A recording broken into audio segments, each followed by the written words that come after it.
All right, welcome to another episode of Within the Story. We are still in the Chuck, Charleston, South Carolina. Now, if you're going to mention the queen of the Chuck, you got to say Courtney DePoy. But if you're going to talk about the king, the king of the Chuck, man, I'm sitting right beside this brother right here. We are with none other than WEY the THETA. But that is in the building and reverence in the Chuck, man. That's what's up, man. Look, I'm just, when I first met this dude, his energy just like, blah, and WEY got that swagger, man, that stands out. and he has a presence that's gonna demand your attention. Yeah. But man, the word played, you can tell the not only the poetic style swagger he has, but it's infused with hip hop, man. So it's like he bring you on this journey, but you gonna be you ride with him. Yeah. Like you ride with him. He's performing, but you riding with him. Yeah. That's a beautiful thing as a fan, man. Mm-hmm. But WEY the THETA. Let's get down to like the history of that name, because I remember Johnny C a long time ago. Shout out my man Johnny C. We had put like this post about the dopest of poetry names, man. And I was like,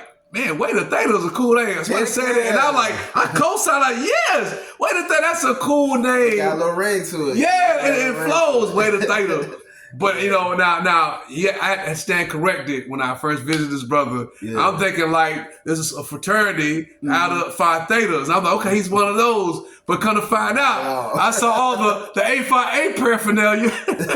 Yeah. I'm like, oh, so THETA's at the chapter, but I'm going to let this brother give you the whole rundown. It's an interesting story, man. So let's tell the viewers about the origins of WEY the THETA. Yeah, so honestly, man, like, a little known fact about me, some people might know, some people might not, man. I don't really go by my first name. Always like, go way back, I really didn't rock with my first name like that. So I was always trying to find a name. I was always trying to give myself a nickname or liken myself to somebody else and then just changing one of the letters so it would have my name or something like that. Because I just never really liked my name. I was always trying to find one. Man, my first name. Yeah, but you gotta give us like what's original name. So listen, man, like my first name when I felt like I could do some rapping was S3. That was my. Please explain. Please.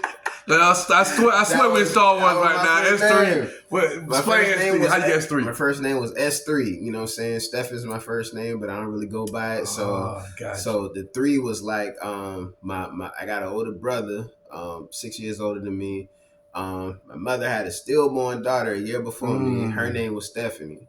So like, and when she told me that story, because I never knew it, it kind of like made me feel like, okay, well, I'm like the third child. So like, so that's why I just put S3. That's deep though. Yeah. So I went with S3 and then I dropped the S3.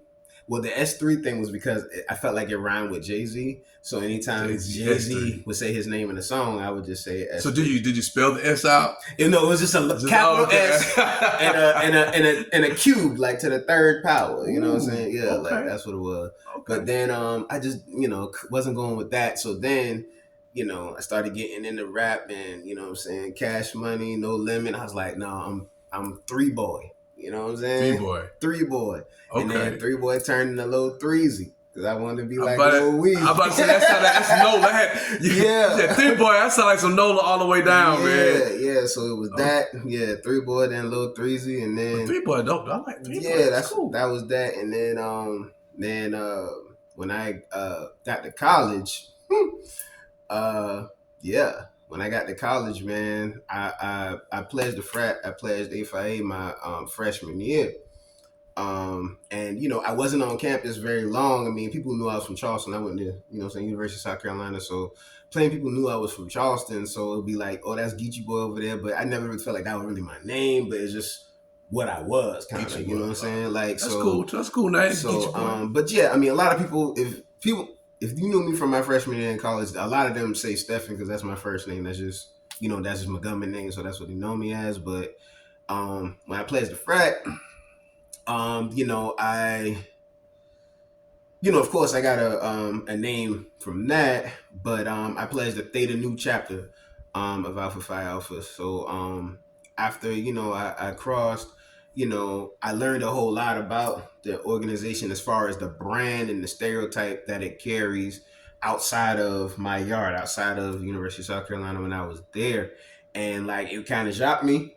So like, it was parts of the image, that's the perception that some people have wasn't one that I was proud of, man. So I kind of just started to say, you know what, like I might not identify with every face of alpha, you know what I'm saying? Right. Because it comes in different faces, different forms, of course. So I mean, but what I can identify with is the chapter that I was brought into, Right. which was the Theta New chapter. Which is crazy, just from my research and understanding growing up from junior high school, and research the alpha. You know, you got what King was the alpha. Yeah, he was. So you had like the more prominent figures in our Thurgood community Marshall, back. Yeah, so Jesse Owens, so when I was growing up, you think alpha, this is the most prestigious. Yeah, prestigious fraternity. You know, a lot of esteemed, scholarly. You know what I'm saying? Significant individuals, like all of the Divine Nine Greeks Right. have members that were impactful in society and everything.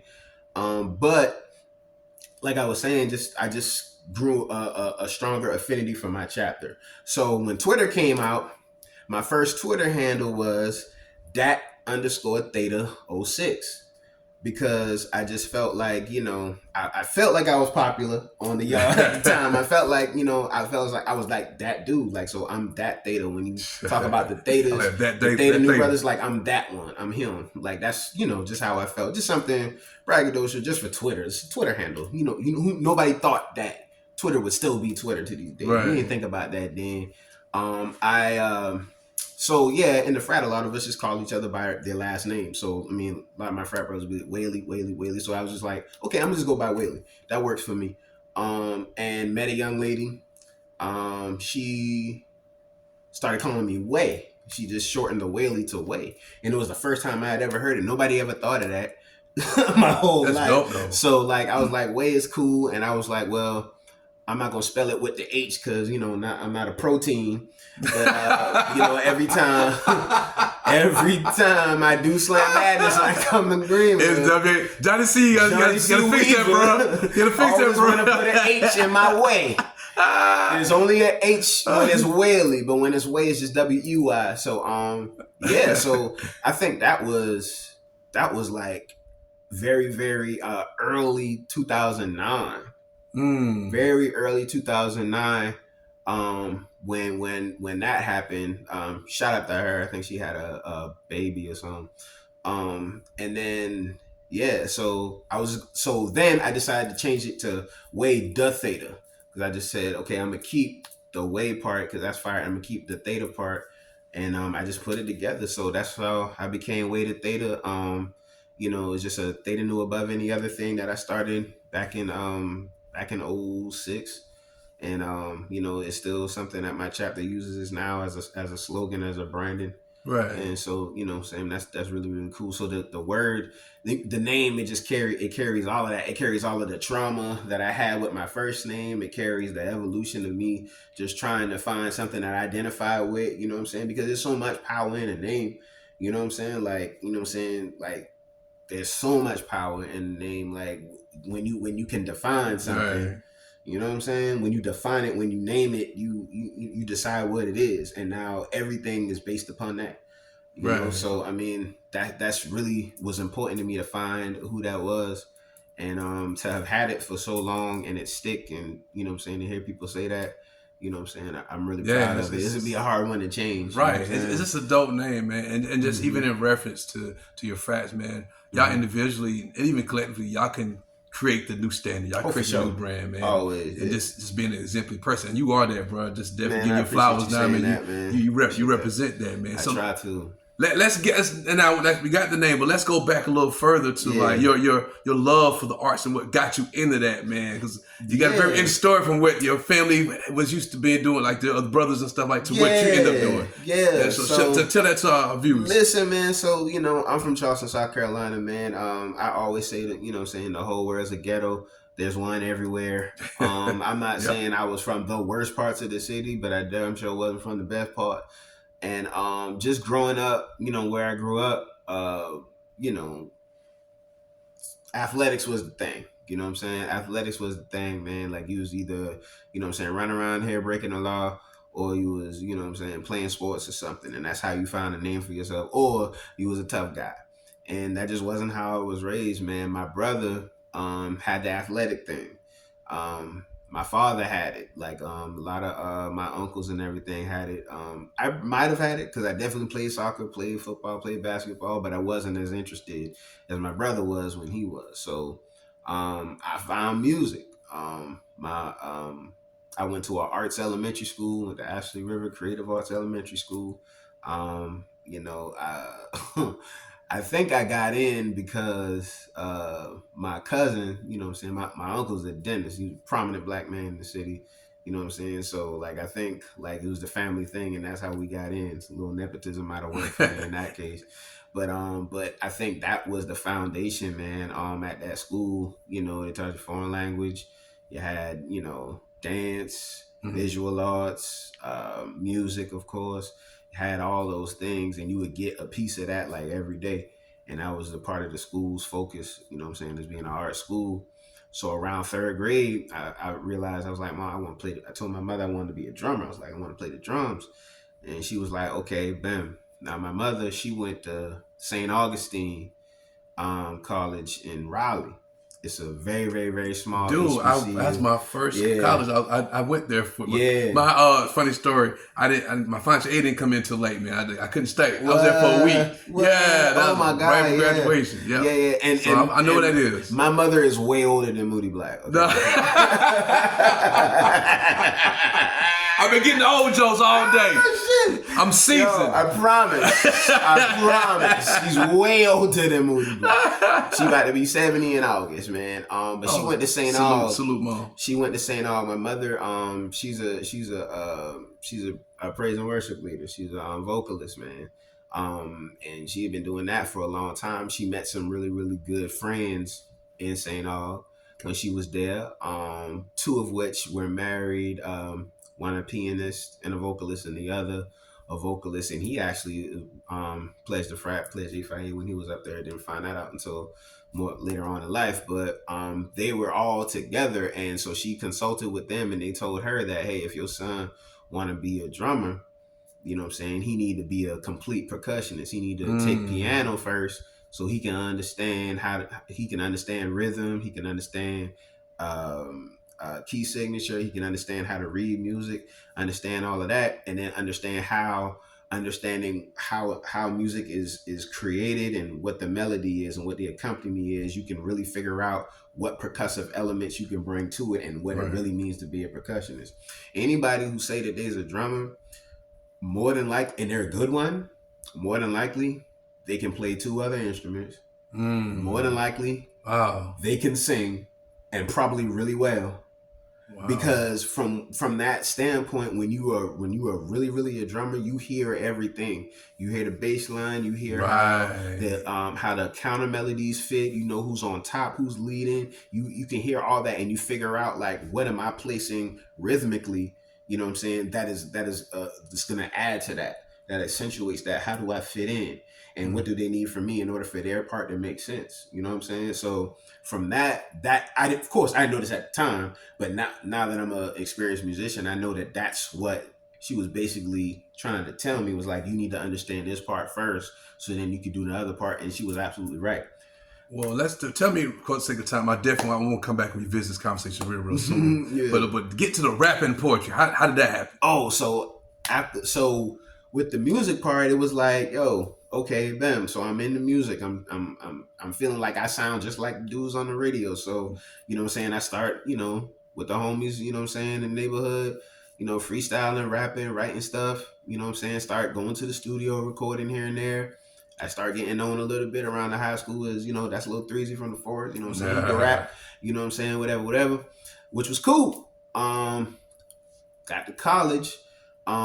There was like a tour, man. It's like almost like the same thing as be happening now, man. Like, and I don't remember who it was, but it was a man and it was a woman up there, black man, black woman up there, just in the middle of our student union, just giving it up.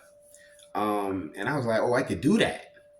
And I was like, because I was like, it felt like what I was doing, but just with no beat and no constraints. And I'm like, that's what I want. Because when I was rapping, I used to hear a beat in my head, but like a lot of times I would have more words than needed to be where it was. And that was always the hardest thing with rap with me, is to say less, which was to say a lot with less. Right. You know what I'm right. saying? So, because I always wanted to use every syllable, every word I can, make it rhyme. Like I always wanted to Right. do all of that.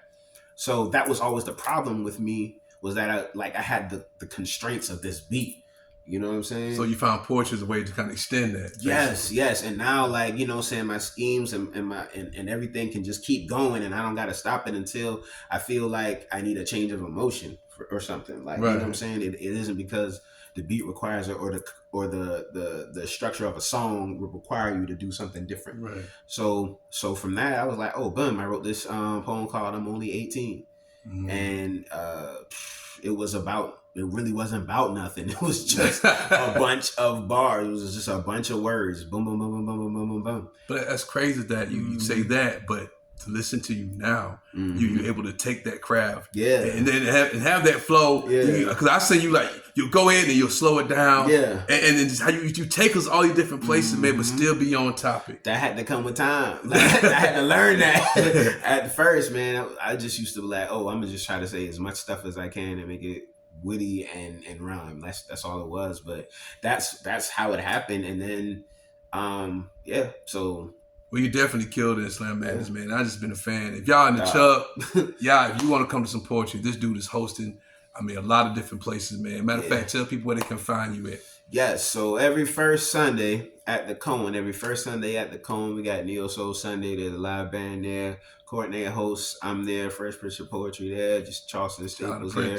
And we just have an open mic. We bring amazing artists from all over the country, nationally ranked artists all over the country, such as Moody Black, you know what I'm saying, and some other people that you're gonna see, you know what I'm saying, in future episodes of this broadcast, man. So, this is what we got going on. Open micers don't pay to get in. Everybody else got a little fee at the door. We got food going. It's dope vibes. The chicken, the fries, you know what I'm saying, and we got the ball going. So, I mean, we do that every first Sunday in Charleston. Indeed, and we'll have the links in the description. For sure. For any up and coming artists, man, or just anybody you want to send a positive word to, what would be your advice, and what would you want to leave for that person who's trying to get into this? Man, you gotta find it. You gotta listen to yourself and find the reason why you're doing what you're doing, and you gotta be okay with it. Trying to, you can have aspirations or people that you admire and you look up to, but you'll get lost trying to chase what somebody else has.